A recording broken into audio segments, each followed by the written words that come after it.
ನಮಸ್ಕಾರ ಸ್ನೇಹಿತರೆ, ಇವತ್ತಿನ ಒಂದು ವಿಡಿಯೋದಲ್ಲಿ ಒಂದು ಗಾದೆ ಮಾತು ವಿಸ್ತರಣೆ ತಿಳಿಸ್ಕೊಡ್ತೇನೆ. ಒಂದು ಚಿಕ್ಕ ಗಾದೆ ಮಾತು ವಿಸ್ತರಣೆ, ಒಂದು ಚಿಕ್ಕ ವಿಡಿಯೋ ಆಗಿದೆ.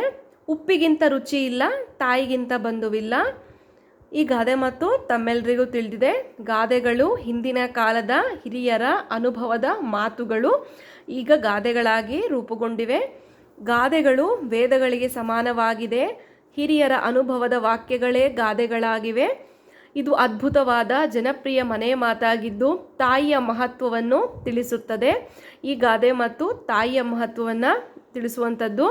ಊಟದಲ್ಲಿ ಉಪ್ಪಿಲ್ಲದಿದ್ದರೆ ಆಹಾರವು ರುಚಿಯಾಗಿರುವುದಿಲ್ಲ. ಎಲ್ಲ ಪಾಕ ವೈವಿಧ್ಯತೆಗಳಿಗೂ ಉಪ್ಪು ಪ್ರಧಾನವಾಗಿದೆ. ಅಂದರೆ ನಾವು ಯಾವುದೇ ತಯಾರು ಮಾಡಿದಂಥ ಆಹಾರಕ್ಕೆ ಒಂದಿಷ್ಟು ಸಹ ಉಪ್ಪಿಲ್ಲ ಅಂತಾದರೆ ಅದನ್ನು ನಾವು ಬಾಯಿಗಿಡೋಕ್ಕೆ ಸಹ ಆಗೋದಿಲ್ಲ.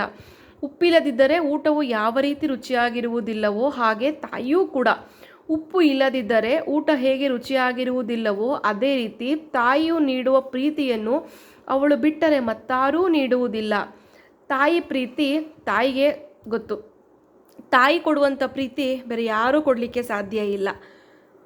ತಾಯಿಯು ನೀಡುವ ಆ ಪ್ರೀತಿಯನ್ನು ಅವಳು ಬಿಟ್ಟರೆ ಮತ್ತು ಯಾವ ಸಂಬಂಧಗಳು ಕೊಡಲಿಕ್ಕೆ ಸಾಧ್ಯ ಇಲ್ಲ. ತಾಯಿ ಒಂದು ಮಗುವನ್ನು ಯಾವ ರೀತಿ ನೋಡಿಕೊಳ್ತಾಳೆ, ಯಾವ ರೀತಿಯ ಪ್ರೀತಿಯನ್ನು ಧಾರೆ ಎರಿತಾಳೆ ಅಂದರೆ ಆ ಪ್ರೀತಿ ವರ್ಣಿಸೋಕ್ಕೆ ಅಸಾಧ್ಯವಾದಂಥದ್ದು. ತಾಯಿಯು ನಮ್ಮನ್ನು ತಿದ್ದಿ ತೀಡಿ ನಮ್ಮ ದುಃಖವನ್ನು ತನ್ನ ದುಃಖವೆಂದು ಭಾವಿಸುತ್ತಾಳೆ.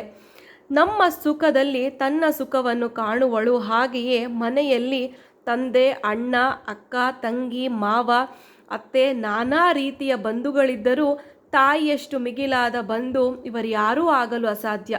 ಇದರಿಂದಲೇ ತಾಯಿಯ ಬಗ್ಗೆ ಜನಪದರು ಹೀಗೆ ವರ್ಣಿಸಿದ್ದಾರೆ.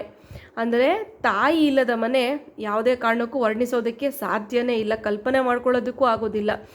ಹಾಗೆ ಮನೆಯಲ್ಲಿ ತಂದೆ, ಅಣ್ಣ, ಅಕ್ಕ, ತಂಗಿ, ಮಾವ, ಅತ್ತೆ, ನಾನಾ ರೀತಿಯ ಯಾವುದೇ ರೀತಿಯ ಸಂಬಂಧಗಳಿದ್ರೂ, ಬಂಧು ಬಾಂಧವರಿದ್ದರೂ ತಾಯಿಗೆ ಅವ್ರನ್ನ ಹೋಲಿಸೋದಕ್ಕೆ ಅಸಾಧ್ಯವಾದದ್ದು. ತಾಯಿಗೆ ತಾಯಿಯೇ ಸಾಟಿ. ತಾಯಿಯ ಪ್ರೀತಿ ಮತ್ತಾರೂ ಕೊಡಲಿಕ್ಕೆ ಸಾಧ್ಯನೇ ಇಲ್ಲ. ಇದರಿಂದಲೇ ತಾಯಿಯ ಬಗ್ಗೆ ಜನಪದರು ಹೀಗೆ ವರ್ಣಿಸಿದ್ದಾರೆ.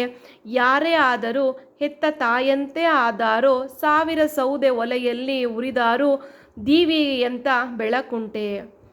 ಜನಪದರು ತಾಯಿಯ ಬಗ್ಗೆ ಜನಪದ ವರ್ಣನೆ ಮಾಡಿದ್ದಾರೆ. ಯಾರೇ ಆದರೂ ಹೆತ್ತ ತಾಯಿಯಂತೆ ಆದರೂ, ಯಾರೇ ಆಗಲಿ ಅವರು ಹೆತ್ತ ತಾಯಿಯಂತೆ ಆಗೋದಕ್ಕೆ ಸಾಧ್ಯನಾ? 1000 ಸೌದೆ ಒಲೆಯಲ್ಲಿ ಉರಿದರೂ ದೀವಿಗೆ ಅಂತ ಬೆಳಕುಂಟೆ. ನಾವು ಒಲೆಗೆ ಎಷ್ಟೋ 1000 ತುಂಡುಗಳನ್ನು ಸೌದೆಗಳನ್ನು ಹಾಕಿದ್ರೆ ಅಲ್ಲಿ ಉರಿಯುವಂತಹ ಬೆಂಕಿಗೂ ನಾವು ದೇವರ ಮುಂದೆ ಹಚ್ಚುವಂಥ ಪ್ರಕಾಶಮಾನವಾದ ದೀಪಕ್ಕೂ ಎಷ್ಟು ಅಜಗಜಾಂತರ ವ್ಯತ್ಯಾಸ ಅಲ್ವಾ? ಹಾಗೆ ಅವಳ ಮಹಿಮೆಯನ್ನು ಹಾಡಿ ಹೊಗಳಿದ್ದಾರೆ. ಮನೆಯೇ ಮೊದಲ ಪಾಠಶಾಲೆ, ತಾಯಿಯೇ ಮೊದಲ ಗುರು ಎಂಬ ಮಾತು ಅಕ್ಷರಶಃ ಸತ್ಯ.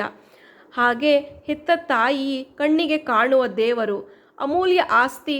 ಆ ಆಸ್ತಿಯನ್ನು ಜೋಪಾನ ಮಾಡುವುದು ನಮ್ಮೆಲ್ಲರ ಆದ್ಯ ಕರ್ತವ್ಯ. ಮನೆಯೇ ಮೊದಲ ಪಾಠಶಾಲೆ, ತಾಯಿಯೇ ಮೊದಲ ಗುರು. ಇದು ಎಲ್ಲ ಶಾಲಾ ಸಂಸ್ಥೆಗಳಲ್ಲಿ ಇದನ್ನು ಹಾಕಿರ್ತಾರೆ ಎಂಬ ಮಾತು ಅದು ಅಕ್ಷರ ಸತ್ಯವಾಗಿದೆ. ಹಾಗಾಗಿ ಅದನ್ನು ಎಲ್ಲ ಶೈಕ್ಷಣಿಕ ಸಂಸ್ಥೆಗಳಲ್ಲಿ, ಶಾಲೆಗಳಲ್ಲಿ ಅದನ್ನು ಬರವಣಿಗೆ ರೂಪದಲ್ಲಿ ಬಿಂಬಿಸಿರ್ತಾರೆ. ಹೆತ್ತ ತಾಯಿ ಕಣ್ಣಿಗೆ ಕಾಣುವ ದೇವರು, ಅಮೂಲ್ಯ ಆಸ್ತಿಯನ್ನು ಕಾಪಾಡೋದು ನಮ್ಮೆಲ್ಲರ ಕರ್ತವ್ಯ. ನೋಡಿದ್ರಲ್ಲ ಸ್ನೇಹಿತರೆ, ಇದೊಂದು ಚಿಕ್ಕ ಗಾದೆ ವಿಸ್ತರಣೆ. ಯಾರಿಗೆಲ್ಲ ವಿಡಿಯೋ ಇಷ್ಟ ಆಯಿತು ಅಂತಾದರೆ ದಯವಿಟ್ಟು ನನ್ನ ಚಾನೆಲ್ನ ಸಬ್ಸ್ಕ್ರೈಬ್ ಮಾಡಿ, ಸಪೋರ್ಟ್ ಮಾಡಿ. Thank you for watching.